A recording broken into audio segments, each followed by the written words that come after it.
So welcome everyone. We're so grateful to have you here today. We just checked earlier and we have several dozen people from state agencies across the US here. So you're in great company. My name is Malika. I am the co-founder and CEO of Esper. Esper is a policy and regulation management platform that I started in 2018 with the mission of creating an operating system for policy and government.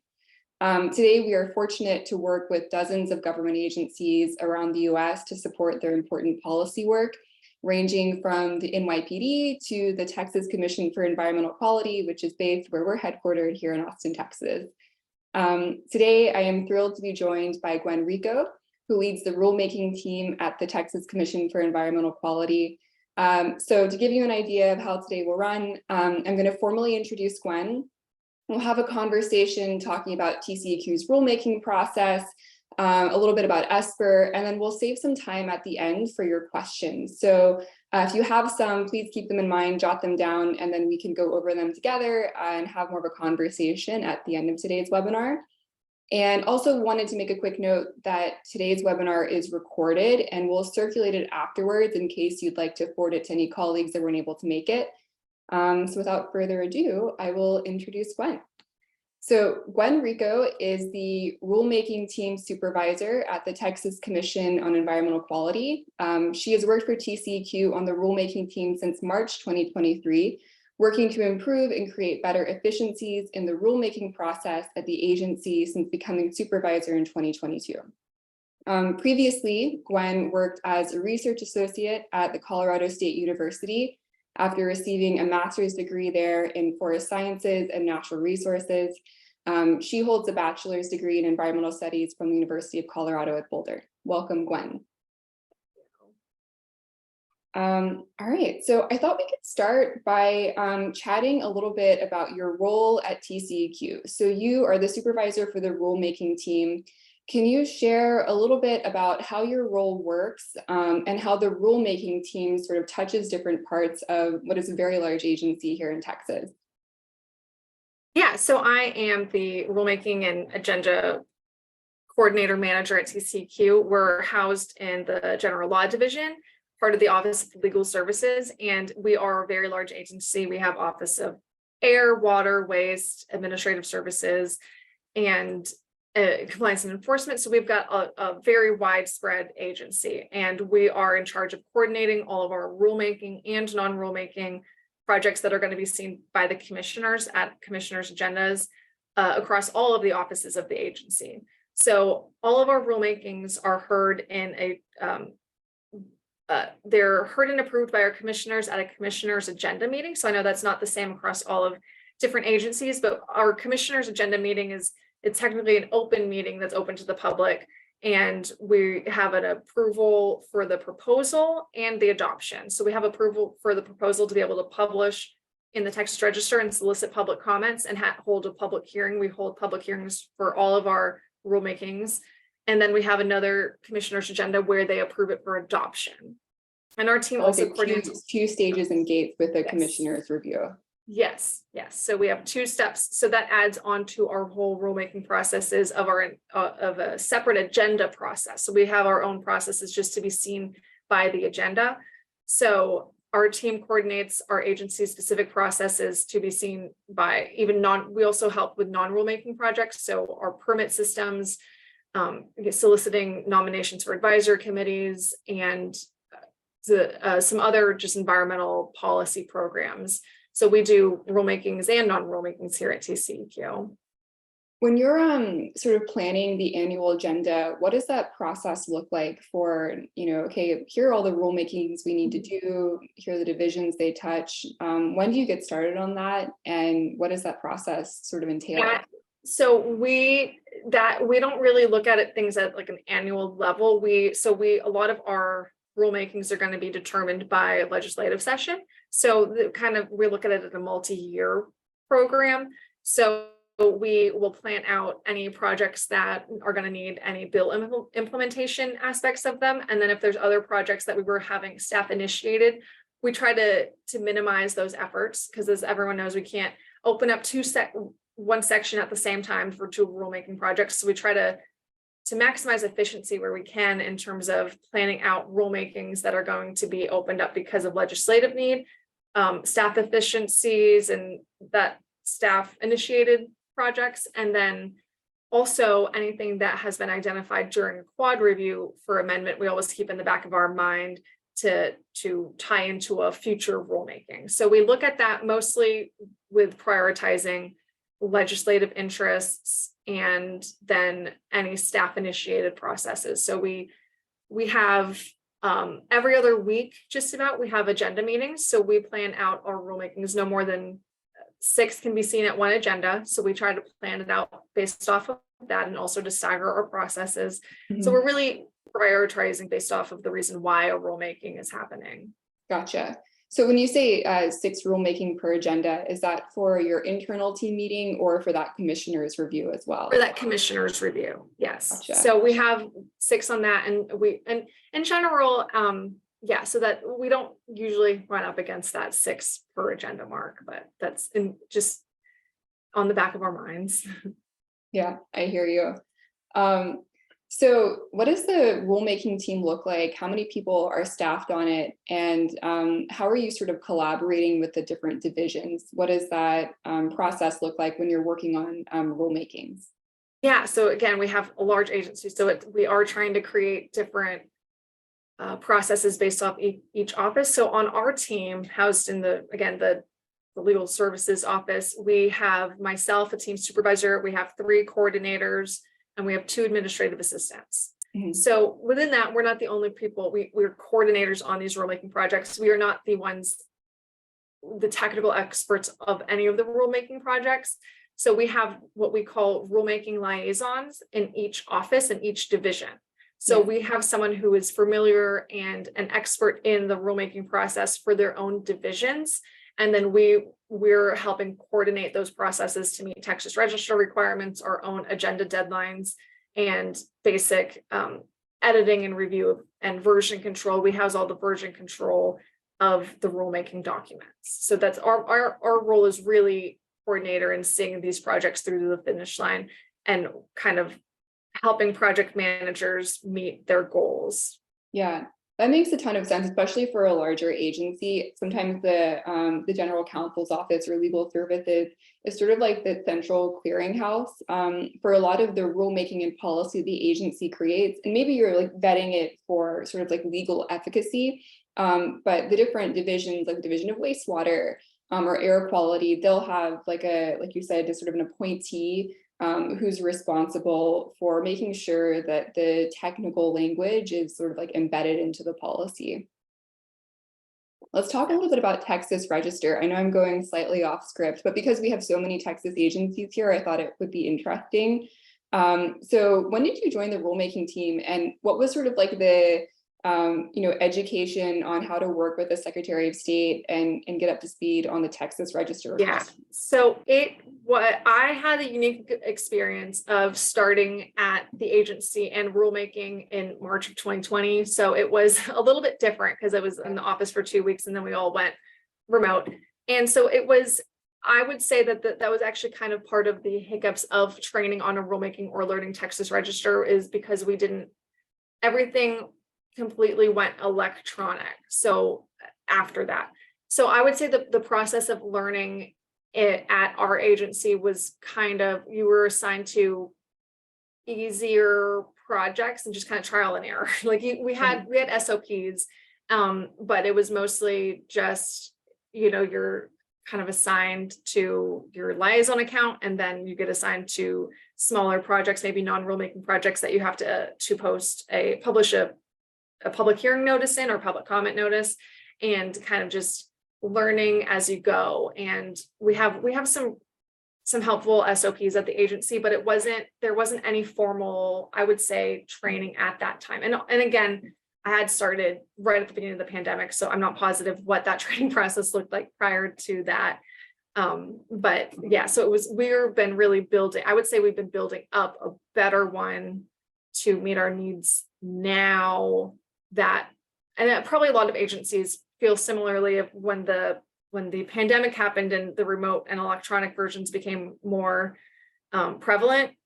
You kind of were like slapping band-aids on things. So now I want to make sure that our processes, that we're going back and making sure that they're the processes that we want without being reactive to those, creating those processes. Totally. So That's something yeah, that we get a lot. I think that, 2020 and really 2021, there was a lot of regulation and policy created that, like you said, was sort of band-aid fixes or spot checks here and there. And now that, seemingly we're out of the woods, like there's like a sort of more holistic look back and like, okay, what did we do the last 4 years? And what do we want to clean up? What do we want to keep? And it's been sort of a review process across many agencies right now. and with the Texas Register in particular, they have the Texas Register themselves have really great training tools on their web pages that I recommend, because I think there's differences that I had to wrap my head around of our own rulemaking needs, and like what are the specific SOS Texas Register requirements and what are our rulemaking requirements on top of that. So it's really nice to be able to have those separated out. When we started Esper, every state has like their version of the Administrative Procedures Act that sort of specifies like how regulation is conducted or promulgated. And we have this massive spreadsheet internally that basically maps out every state government's APA. But what's interesting, as we started to work with more and more state agencies, there would be like the Washington State's APA that has like a specific 10-step process, but then the individual agency, to the Washington Department of Health, has their own 12-step process, independent of the register there. And so when you combine that, you've got like a lot of stages and gates to go through. And if you're doing, dozens of policy changes every single year, that can quickly become overwhelming. Yes. Cool. So you were at Esper as we implemented a couple of years ago. Can you talk about the shift from how you were doing things to then adopting Esper? Sort of what inspired the transition to adopting a policy management software? Maybe we'll start there. Yeah. So I think the size of our agency is such that, and I think rulemaking in general is such a you have to have a lot of people on a team to do a rulemaking. I guess some agencies don't have that, they have much smaller teams, but I think in a lot of larger agencies, you have so many people on a team that it's hard to, especially because we could have anywhere between like 10 and 20 rulemakings in a year, and we have a pretty small rulemaking coordinator team. So it's hard, one, to track version control, make sure that all of the our processes before, again, I can't speak to really the paper days. I know in the paper days, I think that they were creating edits, like doing edits on hard copies and then incorporating it into a digital copy and then like sending it out to other teams, which was it was a really, really lengthy and, I think not quite as efficient and accurate process. And then at the beginning of the, going more electronic, is that a project manager would send out edits, documents, like their rulemaking package to 15 to 20 people, ask for edits back, and then have to incorporate all of those edits into one document without us being able to, for like Texas Register team being able to look and make sure that those changes were made accurately. Mm-hmm. So we were starting to see a lot of things like people using auto formatting in the rule language, which if you're working with rule language, that's you can't have that because it messes up the rule structure.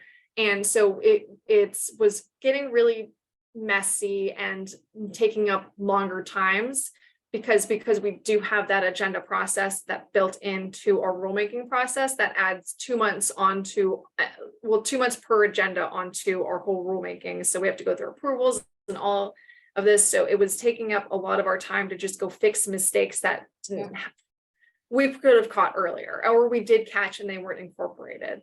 So that was hard.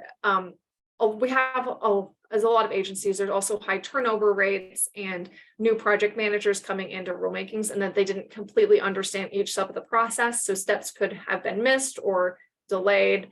And so we were really, I think at the beginning, because I kind of did when I was pretty new to the team when we were testing out Esper, and it helped structure, that's like it's a timeline. There's a timeline that you can assign. People know what their expectations are for user, and it all keeps the version control in one place, which is what we were really, I think, a really huge need for us. Yeah, I mean, you're talking about, working on deadlines, and for a lot of agencies, regulations or policies have to be effective or certified by a certain date. And so you've got like an end date in mind, and you've got to work backwards from there. And if you're like, being slowed down by incorporating lots of changes or steps are missed, then like there's very real possibility that like legally you're in a gray area because you missed a really important legal deadline.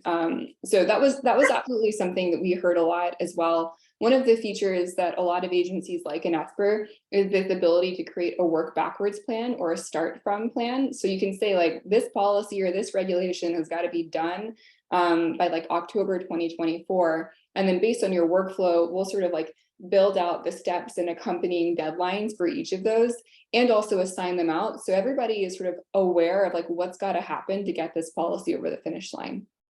Yeah, and I think like a couple months ago we experienced that too, where like just not understanding what the next steps were, like that, because we have like template timelines out, but those can get really verbose, and if you're new you kind of can miss some things, and so it kind of put a rulemaking back a couple months that should have could have easily have just happened had people known what they needed to do. And because we've had our team is so small that it's been hard to kind of keep up with all of that project management for every single project and every single thing. So it's been really nice to be able to have that. And two, it is nice, we were playing around with it because we can change, like, because sometimes our agenda proposals and adoptions aren't going to line up perfectly at the same time, but you can go back and change them each, like based off of, like change the previous dates and whatever. So it's pretty easy to go in and shift things if you need to. Yeah, which if is you nice have the right permissions. I think you have like which is nice actually. Yeah, which is I don't want them to be able to do that. That's a Because I question think we get a lot, is people are like, I need to be able to do this, but not everyone needs to be able to do this. And we're like, no, you can like have omnipotent powers. There can be very limited access depending on like, the roles and permissions. Like someone who's a toxicologist probably needs to, leave a comment on a policy, but you don't want them fussing with formatting, for example. exactly, it's really nice. That's another tool that I really like, is that sometimes if you get like just in terms of emailing version control, I think it was really hard because people might not have used track changes, and so you don't know what they changed to be able to tell, especially like in the rule language itself. Like if people kind of didn't realize that they have to underline new language or bracket, like that they just tried to add new things, it would be really hard to tell that they did without having to go back and compare the documents. But now it's like we have our version on there, and we've limited version control, so we get to make the final say in how you're changing that rule language. So it's I think that's been really helpful as well.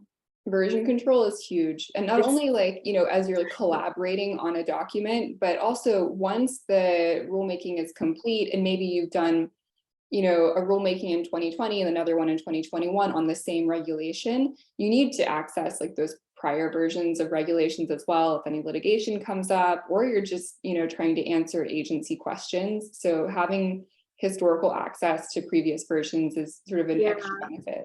And also, speaking of that, like having access to understanding even just where that specific section that's being changed is referenced in another part of your administrative code has been really helpful, that I didn't even think about before. We just ran into that, of saying we were removing a section, and then so it's like, okay, so we then would have to go update a lot of other sections and other chapters based off of it. So that would have been a much harder tool, like it would have been a lot harder to figure out where it was referenced without kind of a central research tool. Yeah, that was a clever feature that our engineering team built. So essentially, like when you sort of adopt Esper, let's say in the state of Louisiana, you would have that entire state of Louisiana's regulations and laws, as well as like the federal statutes and CFR, all inside of Esper. So if you're making changes to like Louisiana DEQ's regulations or policy, and it's citing other policies,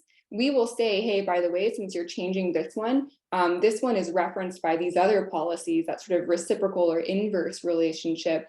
maybe you should take a look at these as well. So that way, like if you're updating one part of the code that references another part, they're both like, they're remaining in parallel and one is not becoming out of date. So without tech, like even without Esper, like I think that would be a very manual thing to do essentially. Yeah, I think that's that was one thing that our attorneys were, I think, most interested in, is a lot of those research tools with it. Yeah, the lawyers love the research tool. It's true. You know, a lot of people ask us what the implementation process is like at Esper, or what the barriers to adoption are. And I would love to hear, honestly, from your own experience, what implementation was like, what you learned throughout it, and maybe advice you'd have for other agencies that were interested in something like this. Yeah, I was doing a lot of thinking on this because it's, I think the biggest barrier that I had with it was one, having been through a lot of like employee turnover on our own team. It was just my own, trying to shift my own time on that. But then, you know, like again, if you just put more work up front, then it saves you tons of time on the back end. But I think that was probably one of the bigger things because I think when we were implementing it, we were going through the end of our sunset process as well. So it was a hard. I think a lot of our own employees were more less excited about like implementing a new, well, they were like excited about Esper, but I think they just didn't want to like put the time into like learning something new. So it was more like poking them to get it. So I would say that however, all of our individuals who had been involved on the testing end of things had much more buy-in to be able to use it, to understanding it and like wanting to jump in and use it again. So I would say that if you're, you know, going through a testing process, like include as many people as you can on that, because like, you know, that was an easy way to get people to even know what Esper was. Yeah. And and that being said, all of our, like a lot of our staff has been really excited to use it. I just had program manager asking like, oh, I think she hadn't been involved in the rulemakings lately, so she was wondering if she could start her rulemaking in Esper. I was like, that's what we're doing. Yes. So yeah. I think let's do that. Yeah, we don't want to go back. Yeah. But that, and then also I think, you know, we have a lot of employees that have done things a certain way for so long that sometimes change can be hard and slow moving to move forward. So I think having what we did was have multiple trainings with Esper. So it was like if they weren't at the first one, they could go to the second one, but also if they were at the first one, they could build upon it with the second one and ask questions. So I think like a couple weeks apart, like a week or two apart, is really nice way to have people really jumping in on it. So it's not getting out of their mind, because a lot of our teams aren't doing rulemaking all of the time.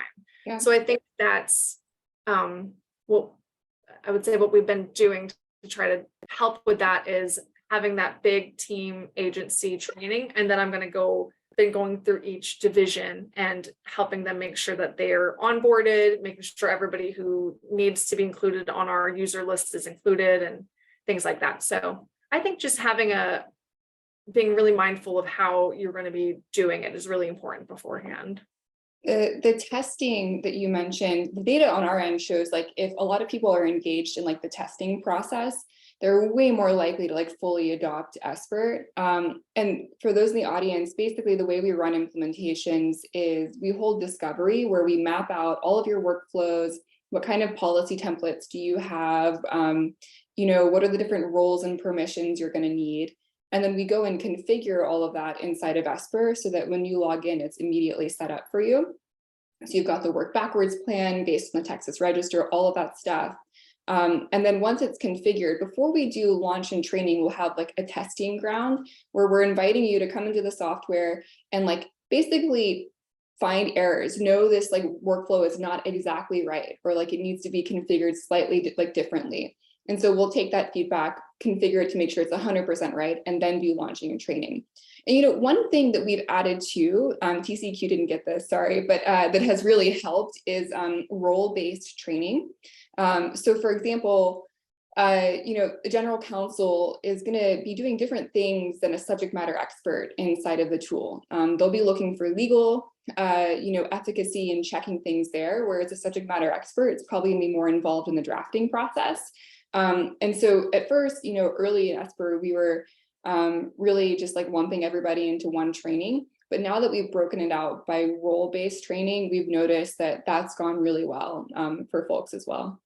Because I was actually thinking about that I feel like that lines up with how we were thinking about offering a specific staff attorney training, exactly, like people who are using the different tools, and then having a training for, like, if people are just going into because we have on our processes, we have it's like the approval process is like senior attorney, then deputy director. And so it's like having people who just are going to go on there to approve things rather than needing to do anything else, I think would be, how we're also looking to move ahead with getting more people onboarded quicker. Yeah, maybe we need to come in and do some role-based training for you guys. Well, stay tuned. I think the staff attorneys would be really interested in just like learning exactly how they can use these tools that I don't necessarily have the complete legal background to be able to show them exactly how to use it. So like that, I think that's something we've been looking into. Okay, well, expect an email in your inbox right after this. One thing you mentioned earlier that I thought would be useful for Texas agencies, but I think every state kind of has a flavor of this, is the quad review, which is basically a 4-year rule review. Can you like describe it maybe for those that don't know, and then how you're going to be approaching it with Esper? Yes, because this is my first, our rulemaking team is at TCEQ. We're the ones in charge of coordinating the whole quad review process for the agency. So we help assign, create those, update the templates and like send them out to teams, and we create the entire schedule for it. These ones only have to be seen by the commissioners at adoption, but we do publish notice in the Texas Register. So it's almost like a rulemaking process, but it's a little bit different. They're much easier processes. It's just a yes or no question, basically. Mm-hmm. And so they're very template based. This is my first time doing it, so I can see how I would do it differently in 3 years when we started again. Mm-hmm. But I could see it working really well with something like Esper, because I have to send out the templates to each project as we're going so far and add in different things. It's like there's a schedule that's constantly kind of shifting, because people, again, it's hard to, with the turnover, not many people have done quad reviews in our agency right now who've been assigned to them. Mm-hmm. So the timelines have been really confusing to teams.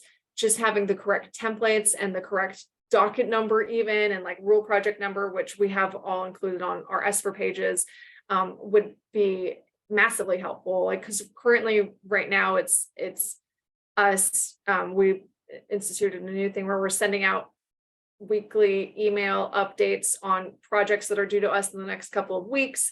So having a system where people can see, oh, hey, I'm assigned to these specific projects. These are the exact expectations. Here are already the documents that I can just plug and chug here, and like I can just check on the approvals that I need. It would be massively I feel like my life would be so much easier right now if we had thought of that like on the front end of things. And so now that we're like halfway through them, it's, things are moving smoothly, but like I could see, especially in a process like this, that is so it's process based. It's right.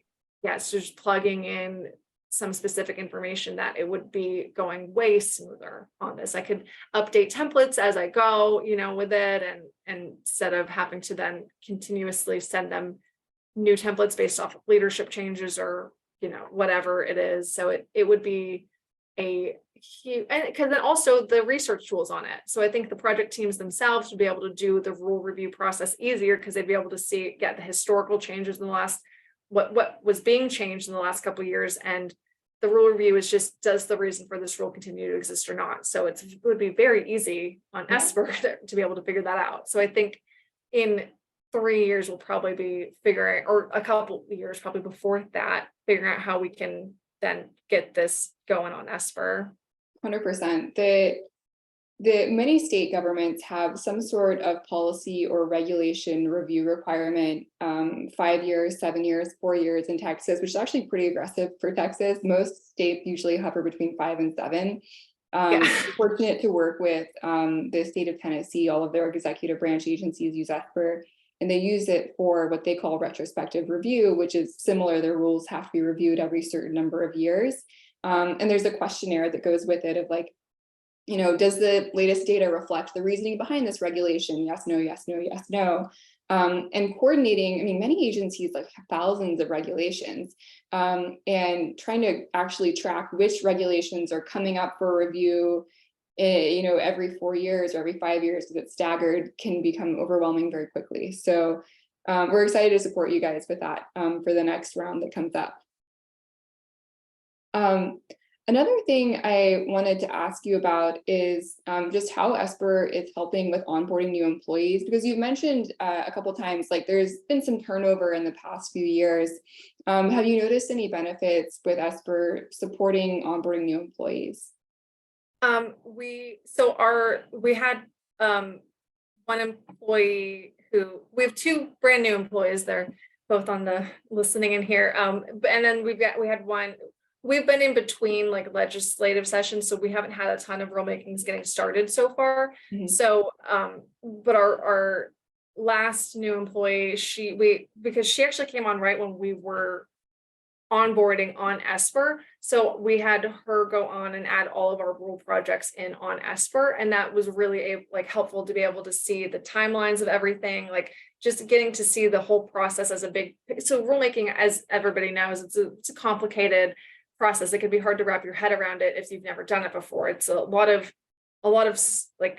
it's a really long process, and then there's just so many small goals to meet along the way, and specific to SOS requirements. We've got agency requirements. It can be a very messy, complicated process if you're just starting out.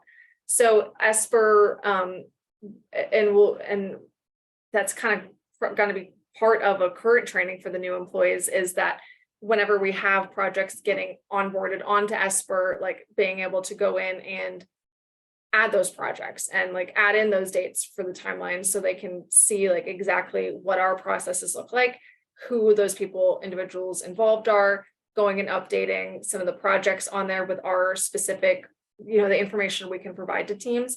So it's a lot of easy ways for people to learn about the process with being very low stakes, so it's really nice because you can edit anything on there. Nothing there is going to be everything's in track changes, so we can go change anything. So it's a really nice tool to be able to have our new coordinators go in and try learning about how to do the edits, because I can go in there and then edit, and then they can see my edits, and then it's just like a really good learning tool in itself. It's less the trial by fire experience that you had in 2020. Yes, which was a little more stressful. Yeah, sure. Maybe the last question, and we can jump into some audience Q&A. Has anything surprised you about Esper in terms of values that it's brought to TCEQ, or what are you excited about for the future? I think I had been, since the beginning excited about it, especially in terms of project management and version control, which I think are the obvious things to be excited about. But I think the research one really maybe because I didn't use it as much on the training part because I was so new, I didn't know what to look for, but like that's definitely been exciting and kind of blew me away. I was like, wow, you can research. So this is very helpful on making sure our processes are running as smoothly as possible, because like I said, even just that simple, oh wow, we're removing this section, and we're going to have to then amend this, like this is being referenced in another rule chapter. So being able to understand those needs to make our processes move as smoothly as possible. We really like to maintain a very good quality of work here at TCEQ and submitting to the Texas Register. And so we want to maintain that, and this helps even more to maintain that. So we hopefully, as we have, whenever we submit something to the Texas Register, it's going to be as quality of a product as possible. So I think this just helps that further. So we're not, we've got the rule language correct, we've got the formatting correct, and nothing's been changed along the way. 100%. Amazing. Well, let's get into some audience Q&A. For those listening, you can pop questions into the Q&A box. Looks like we've already got a couple. If you're feeling bold, you can also raise your hand and that will bring you up onto the screen with us and you can ask your question live. So you've got a couple options. I actually didn't know we could do that until we had a webinar a couple weeks ago and someone raised their hand and I clicked, accept, and then boom, there they were. So let's see. All right, Annie Jones asks, hello, Annie. What is contained in the SOPs? I think this is about the rulemaking SOPs you were mentioned. Yeah. And more specifically, what is the guidance that you give to your SMEs who are external to the legal services division? Right, and so, okay, yeah, so we provide in our SOPs, we tell, so I'll back up a little bit. We have templates for all of our rulemaking processes, for our own agenda, we have agenda item requests, we have to provide an executive summary to exactly say what the rulemaking is doing, and then we have templates to list out what we need in a preamble, and then we provide, my admins pull the rule language so we can stick it right into the documents and send it to the team. So they're getting pretty full packages to work from, and then we have different documents that are saying it's called how to write a preamble or how to write an executive summary. So it's going bit by bit saying this is what we need in a fiscal note and this is what we need in the statutory authority section here. So when we're pulling that too from our own the SOS requirements that we have to abide by, so it's pretty specific, and that's across the board for all of our rulemaking managers. Like that, we're trying to give them as many tools as possible so we have less work at the back end, really. So we're, they're our SOPs can get pretty specific. And then we went through a whole overhaul of our SOPs for coordinators, even just for us in the last couple of years, that we've been just listing out exactly everything, like kind of like the office quote, explain it to me like I'm 5 now, like just really making sure people understand what we need and why. I think the biggest thing too is why. So we try to track that as well. Yeah, the context for why it's important. Mm-hmm. So pretty prescriptive. It is, yeah, I would say so. And I think that's been built over time. I think you can get, if you're just now starting out with trying to create SOPs, it's like just knowing that those are going to be built out over time. Yeah. Okay. Another question came in.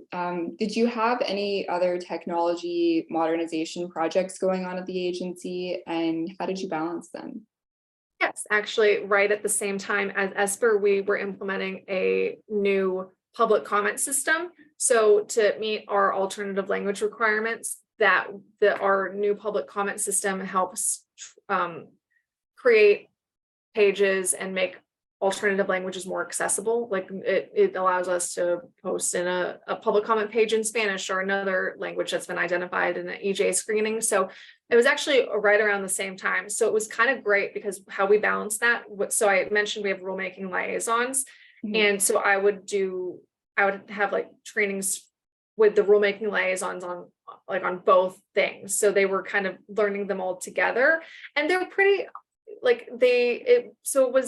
we kind of were having processes on how to onboard individuals and teams anyways. So it honestly it wasn't difficult to do, like Esper, and it's not a completely out of left field, like different technology system. So it wasn't difficult to try to teach people both of them. It's pretty user friendly, just like our this other smart comments page is very user friendly. So it was, I don't know, I think it balanced each other out really well, honestly. Like I think people are excited to have new, like I always call it, we're bringing TCEQ into the 2023, I think people are excited to have easier tools like that. 100%. I also feel like the bar has been set really low for good technology in government agencies. And we always say, like, we're going to be a breath of fresh air to help your team do what they need to do, but, have really good tools in place. So it's fun sort of like implementing and seeing it go well. Okay, another question. How is Esper better than the combination of SharePoint, email, spreadsheets that many agencies have become used to? Great question. Yeah. That's my, I like to think I'm like a really big picture thinker. So having to balance all of our projects with SharePoint, email, spreadsheets is not how my brain works personally. And I found that to be impossible. Like I was like, there's so much more mistakes being made for myself and for teams. I think even if you have one person who doesn't operate like that and they're not staying on top of that very extreme organization, I feel like that takes a very type A personality, which I know a lot of our agency employees are. I do, I think we've got a wide range of people here. So I think it created more mistakes for myself. It created more mistakes for the team. Even if you have one person who's not good at updating those files and documents, it's going to lead to more mistakes. And so I think having a system that's built towards just user friendliness and that you're not having to, I don't know, like there's more room, I don't want to say more room for error, but there's just more room to play with there. I think if you're constantly having to stay organized and tracking all of these documents, you're going to have less time to do the actual editing of the documents. So I found myself just trying to stay on top of organization rather than trying to create better projects. So I like that I don't have to think about it as much personally. Fair point. It's a lot of different systems to have the same information stored in, essentially.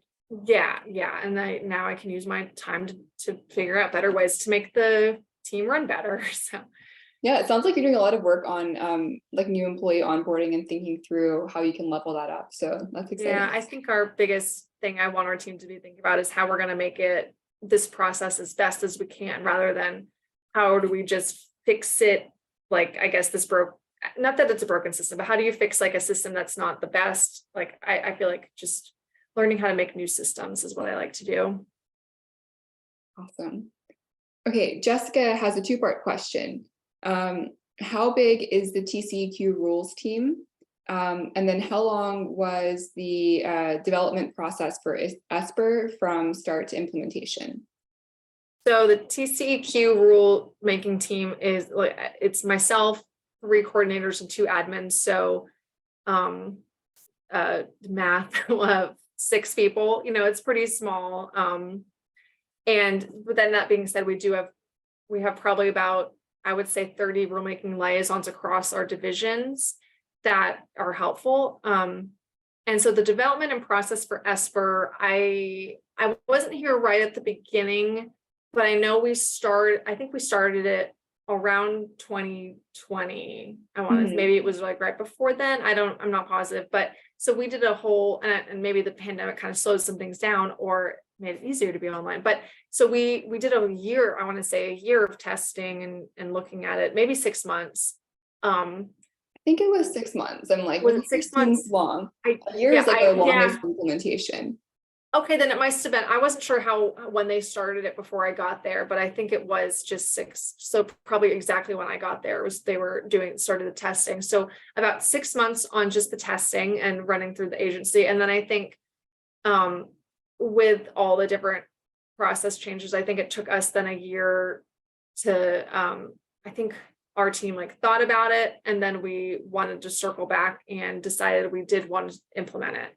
Yeah. So I think from start to finish on that implementation was maybe, I don't want to, so when we decided we wanted it, it was a pretty quick process then from, I would say another 6 months even, it was pretty quick done really well. I felt like we got it approved, and then we went through the process of working with Esper on how to fit it to our processes. So we went through a lot of trial and error on what are our agenda process, what are our timelines look like, what documents do we need, what kind of roles do we need. So that took several months.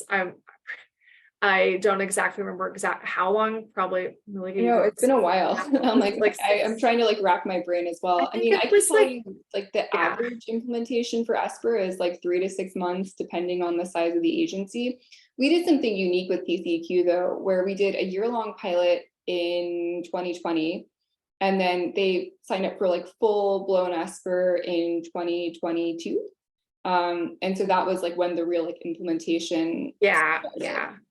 Yeah, so I would say probably from start to finish on just the implementation, it was, I guess like 6 months, because when we decided we wanted it, and then when we started implementing it full time was probably like 6 months, I would say. Yeah, it's usually pretty variable depending on size of the agency, complexity of workflows.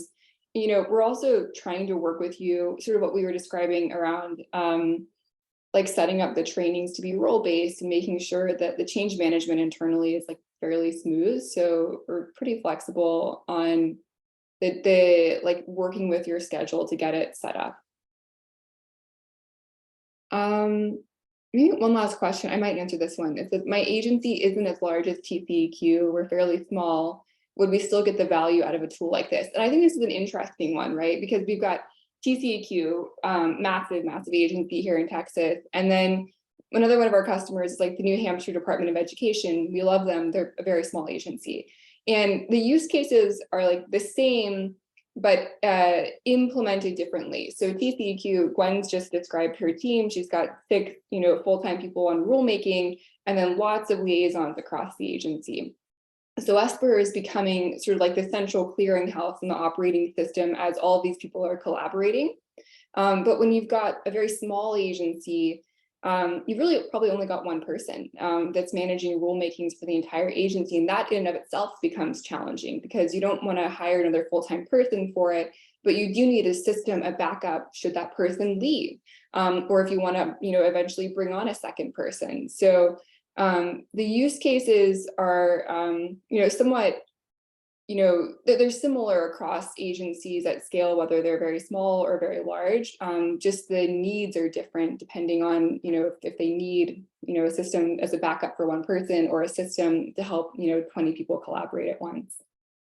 Hopefully that answers your question. I think that's all we got. Unless there are no last minute questions, Gwen, thank you so much for your time. Really appreciate it this afternoon. Yeah, thanks. Happy to talk about rulemaking. Everyone's favorite topic. Exactly. Cool. All right. Well, thank you all so much for tuning in. We'll send the recording about this afterwards. And if you have any questions, just drop us a line. All right. Take care. Thanks again.